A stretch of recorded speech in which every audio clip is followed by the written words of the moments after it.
Peter Friedrich, do you want to come forward and make your comments?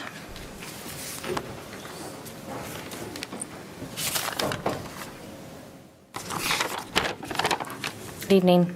Good evening. Almost 75 years ago, in January 1947, several members of the radical Hindu nationalist paramilitary who had just emigrated out of India gathered to form the international wing of that paramilitary, the Hindu Swayamsevak Sangh, or HSS.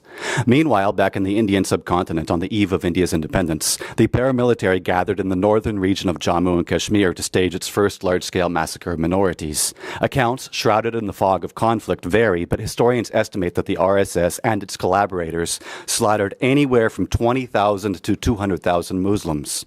A few months later, in January 1948, India had just gained its independence when an RSS member assassinated Gandhi, specifically because he hated him for supposedly being too peaceful towards Indian Muslims.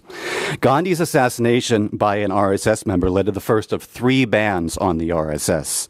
Meanwhile, outside India, the RSS's international wing, the HSS, flourished and expanded around the globe, setting down roots far and wide, including here in the U.S., and eventually even here in California, even here in Roseville.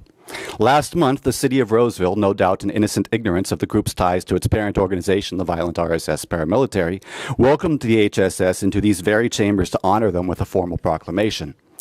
Meanwhile, back in India, the RSS, despite constantly and violently putting into practice its belief that Christians and Muslims especially are foreign elements and traitors to the nation who must be cleansed from the land, has gained such strength and power that it now controls the entire country. With total impunity, it is at this very moment routinely flooding the streets with mobs who attack religious minorities to spread intolerance and hatred in its pursuit of the victory of evil over good.